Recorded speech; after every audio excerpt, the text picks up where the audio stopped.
तो कहते हैं ना दोस्तों कि लहरों से नौका पार नहीं होती और कोशिश करने वालों की कभी हार नहीं होती। जो एक दिन कुछ नहीं करता है वो जरूर एक न एक। जब कोटा में किसी एग्जामिनेशन का प्रिपरेशन करने जाता है तो वो इस बात से ज़्यादा नहीं डरता है, जो ये सोच कर डर जाता है कि अगर मेरा सिलेक्शन नहीं हुआ तो पास वाले चाचा क्या कहेंगे।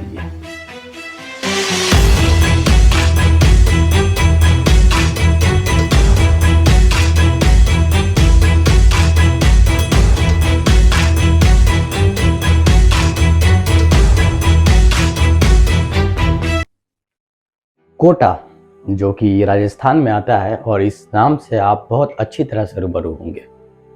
ये एक ऐसा फैक्ट्री है मेरे दोस्तों जहाँ पे हर साल गार्जियन जो है अपने बच्चे को भेजते हैं, रेल के डब्बे में बैठा कर भेजते हैं इस उम्मीद को लगाए हुए कि इस डब्बे से अपने बच्चे को कोटा में डाले और अगला डब्बा से जो मेरा बच्चा है इंजीनियर, डॉक्टर, IIT, IPS बन के निकले। IIT, IPS इसलिए बोला हूँ कि IIT, IPS लोग बनता नहीं है। IIT और IPS का जो एंट्रेंस एग्जाम है उसे क्रैक करके निकले। लेकिन कभी भी क्या आपने उस बच्चे की दुख, तकलीफ और दर्द को समझने की कोशिश किया है? अगर नहीं तो बने रहिए इस वीडियो में, हर एक पहलू पे हम बात करें। एक बच्चा जो अदना सा कोटा राजस्थान में जाकर अपनों से हजारों किलोमीटर दूर किस तरह से अपनी ज़िंदगी को गुजारता है, 4x4 के रूम में किस तरह से एग्ज़ाम की प्रिपरेशन करता है, किस तरह से अपनी हर तकलीफ़ को झेलते हुए अपने पेरेंट्स को ना एक तकलीफ़ के बारे में जिक्र करे और एग्जामिनेशन हॉल में बैठता है, उस तकलीफ़ के बारे में हम जिक्र करेंगे आज की वीडियो में। एक बच्चा जब कोटा में किसी एग्जामिनेशन का प्रिपरेशन करने जाता है तो वो इस बात से ज़्यादा नहीं डरता है, जो ये सोच कर डर जाता है कि अगर मेरा सिलेक्शन नहीं हुआ तो पास वाले चाचा क्या कहेंगे।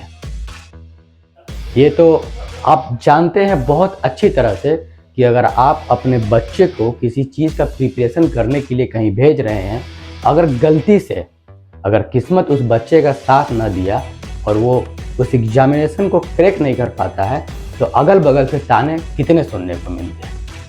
तो कहावत है ना हमारे भोजपुरी में, बेटवा के कोटा राजस्थान भेज लेला न पढ़ावेला, का उखाड़ लेला। ऐसा कई तथ्य और ऐसा कई हकीकत आपको सुनने को मिलता है। यही हकीकत है मेरे दोस्तों। आपको क्या लगता है कि जो बच्चा प्रिपरेशन करने के लिए कोटा में जाता है और सिलेक्शन नहीं होता है, जिन बच्चों को, क्या वो बेस्ट नहीं है? या जिन बच्चों का सिलेक्शन हो जाता है क्या सिर्फ वही बेस्ट है? या जिनका सिलेक्शन हो जाता है वही बेस्ट है, जिनका सिलेक्शन नहीं होता है वो बेस्ट के लायक नहीं है? दोस्तों, जैसा कि आप जानते हैं कि सीट लिमिटेड होते हैं हर एंट्रेंस एग्ज़ाम का। हर किसी, चाहे आप IIT ले लीजिए, मेडिकल ले लीजिए या IPS, IAS कहीं पे भी जाइए, हर जगह पे एक सीट लिमिटेड होता है, फिक्स सीट होता है कि इतने बच्चे का ही क्लियर होगा। इसका मतलब ये नहीं मेरे दोस्तों कि जो बच्चा क्रैक नहीं कर पाया वो बेस्ट नहीं है। इसका मतलब ये कतई नहीं है कि जो बच्चा क्रैक ना कर पाया वो कोटा के उस 4x4 रूम में बैठकर मोबाइल पे यूट्यूब या मूवीज देखता। मेहनत वो भी उतना ही करता है जितना कि जो क्रैक करके इस IPS के एग्जाम को जो क्रैक कर जाता है। दोनों की मेहनत में कोई कमी नहीं होती है दोस्तों, लेकिन सीट में कमी होती है। जो क्रैक कर जाता है सिर्फ वही बेस्ट नहीं होता है, जो नहीं क्रैक करता है वो भी बेस्ट होता है। तो कहते हैं ना दोस्तों कि लहरों से नौका पार नहीं होती और कोशिश करने वालों की कभी हार नहीं होती। जो एक दिन कुछ नहीं करता है वो जरूर एक न एक दिन कमाल ही करता है। ये डायलॉग आपने सुना होगा, ये इस शायरी को आपने कहीं ना कहीं जरूर सुना होगा। जो कुछ नहीं करता है एक दिन वो कमाल करता है, अगर वो कोशिश करते रहे। कमाल एक दिन जरूर करता है। इसलिए आप अपने बच्चों पे इतना मेंटली प्रेशर नहीं बनाइए। जब वो पढ़ने जाते हैं या किसी एग्जामिनेशन का प्रिपरेशन करने जाते हैं अपने घर छोड़कर हजारों किलोमीटर दूर, कि बेटा अगर तेरा नहीं निकला तो तेरा पड़ोस वाले चाचा जो है हमारा जीना हराम कर। सबसे पहले इस सोच को अपने जहन से निकालिए कि पास वाले चाचा, पास वाले शर्मा जी, पास वाले अंकल क्या कहेंगे। कितना पैसा आपने पानी में बहा दिया, प्रिपरेशन एग्जाम के लिए इतना पैसा आपने पानी में बहा दिया। आप यकीन मानिए आपका 1 रुपया भी पानी में नहीं जाता है। जब बच्चा जाता है दूर कहीं कुछ सीखने तो कुछ ना कुछ जरूर सीख कर आता है, और उसका ये जो एक्सपीरियंस रहता है इस सीखने के दौरान वो फ्यूचर में उसका एक न एक दिन जरूर काम आता है। तो आप ये चीज़ बिल्कुल ना सोचिए कि अगर मेरा बच्चा घर से दूर गया है, मैं कोटा का एग्जाम्पल दिया हूँ, ऐसे कई ऐसे शहर है जहाँ बच्चा एग्जामिनेशन का प्रिपरेशन करने जाते हैं।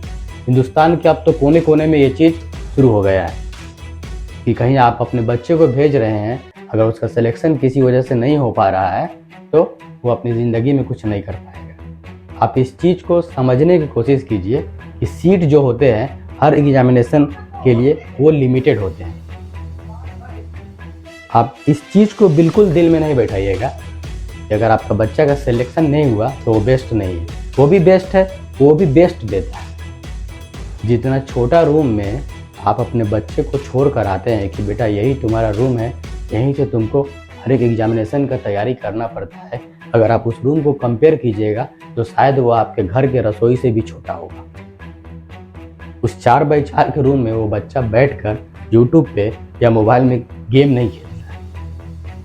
जिस चीज़ के लिए आप छोड़ कर आते हैं वही करता है। कोशिश करते रहेगा तो एक दिन कामयाब जरूर बनेगा।